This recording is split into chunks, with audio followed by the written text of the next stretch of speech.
Yes accountancy की next online class के अंदर आपका स्वागत है। आज की हमारी क्लास का टॉपिक होगा calculation of interest on capital. इससे जस्ट पिछली क्लास के अंदर हमने पढ़ा था legal provision of interest on capital. आज की हमारी क्लास के अंदर होगा calculation of interest on capital. इसमें हम इसके मेथड्स पढ़ेंगे कि किन किन मेथड से इंटरेस्ट ऑन कैपिटल का कैलकुलेशन किया जाता है।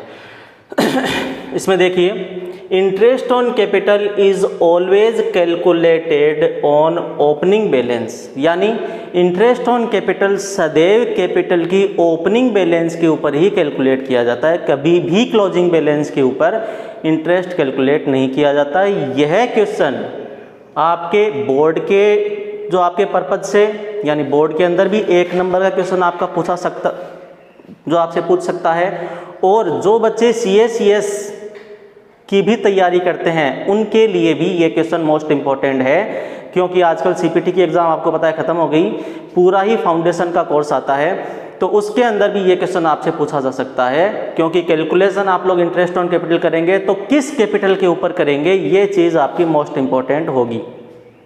तो सदैव बेटा ध्यान में रखना कि इंटरेस्ट ऑन कैपिटल जो है वो सदैव ओपनिंग कैपिटल के ऊपर कैलकुलेट किया जाता है विद रेफरेंस टू जो आपके टाइम पीरियड।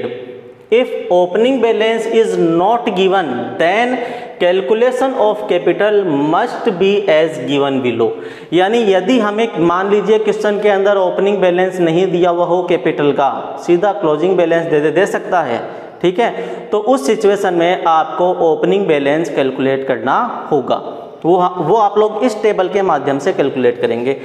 इस सिचुएशन में आपको क्वेश्चन में क्लोजिंग बैलेंस देगा, वो कितना भी हो सकता है, उसके अंदर आप अपनी ड्राइंग्स को ऐड कर देंगे, यानी जोड़ देंगे। आपने जितनी भी ड्राइंग्स की है, यदि 2 पार्टनर हैं तो यहाँ पे 2 कॉलम बन जाएंगे, ठीक है, 3 पार्टनर है 3 कॉलम बन जाएंगे। मैंने आपको 1 पार्टनर के पर्पज से ये कॉलम बना के जो आपका बताया है, इसको 2 भागों में स्प्लिट कर दिया जाएगा, डिटेल को भी 2 भागों में स्प्लिट कर दिया जाएगा। क्लोजिंग कैपिटल में सबसे पहले आप ऐड करेंगे ड्राइंग्स, फिर आप इसमें ऐड करेंगे लॉस जो आपने बांटा है। क्यों? क्योंकि आपकी क्लोजिंग बैलेंस आएगी तभी जब आप लॉस को भी डिस्ट्रीब्यूट कर लेंगे। तो यदि आपने लॉस को डिस्ट्रीब्यूट किया है तो आप वो लॉस इसमें जोड़ देंगे। फिर आपकी आ जाएगी एडजस्टेड कैपिटल। इस एडजस्टेड कैपिटल में आप प्रॉफिट माइनस करेंगे। अब या तो लॉस होगा या फिर प्रॉफिट होगा, वो आप सिचुएशन के अकॉर्डिंग हो जाएगा। इसमें प्रॉफिट आप लोग माइनस कर देंगे और एडिशनल कैपिटल इसमें से माइनस कर दिया जाएगा। तो आपकी क्या निकल के आ जाएगी, ओपनिंग कैपिटल निकल के आ जाएगी। इस फॉर्मेट को आपको याद करना है ऐसा का ऐसा, क्योंकि जब भी आप आगे जाके P&L एप्रोप्रिएशन अकाउंट के क्वेश्चंस को सॉल्व करेंगे तो उस सिचुएशन में ये सिचुएशन आ सकती है कि पहले हम ओपनिंग कैपिटल कैलकुलेट करें, फिर उस ओपनिंग कैपिटल के ऊपर आपका इंटरेस्ट ऑन कैपिटल कैलकुलेट करें। यदि हमने सीधा क्लोजिंग कैपिटल के ऊपर ही इंटरेस्ट ऑन कैपिटल कैलकुलेट कर दिया तो उस सिचुएशन में हमारा क्वेश्चन रॉन्ग हो जाएगा और P&L एप्रोप्रिएशन अकाउंट का जो क्वेश्चन आता है वो 2 नंबर या 1 नंबर का क्वेश्चन नहीं आता है, वो सीधा 4 नंबर का क्वेश्चन जो आपका आता है। तो इस चीज़ को विशेष तौर पे आप लोग ध्यान में रखिएगा। अब बात आती है methods of calculation of interest on capital. Interest on capital को कैलकुलेट करने के मेथड कितने होते हैं? इसके 2 मेथड होते हैं। पहला है आपका सिंपल मेथड और दूसरा है आपका प्रोडक्ट मेथड। सिंपल मेथड का फॉर्मूला मैंने आपको लिखवाया है, इसके आगे मैं आज कुछ नहीं करवाऊंगा, केवल इतनी क्लास लूंगा मैं जिससे आप लोग इसको याद कर सकें और इसको मेमोराइज कर सकें। कैपिटल यानी जितनी कैपिटल आपकी है वो आप लोग ले लेंगे।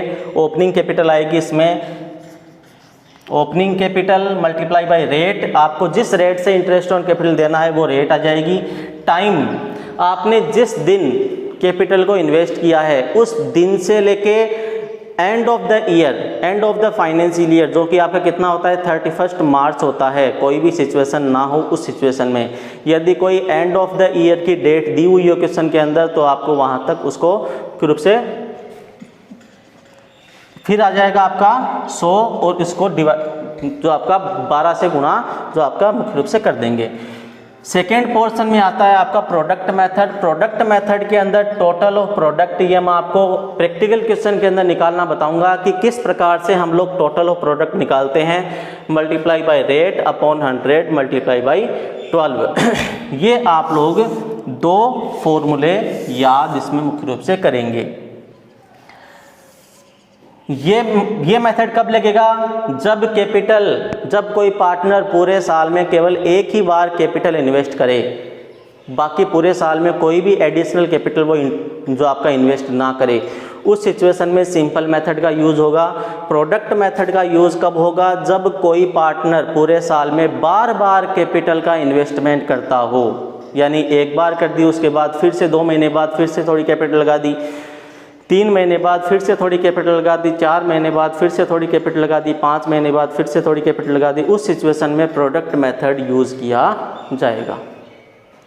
तो यह आज आपकी मुख्य इंपॉर्टेंट क्लास थी, calculation of interest on capital.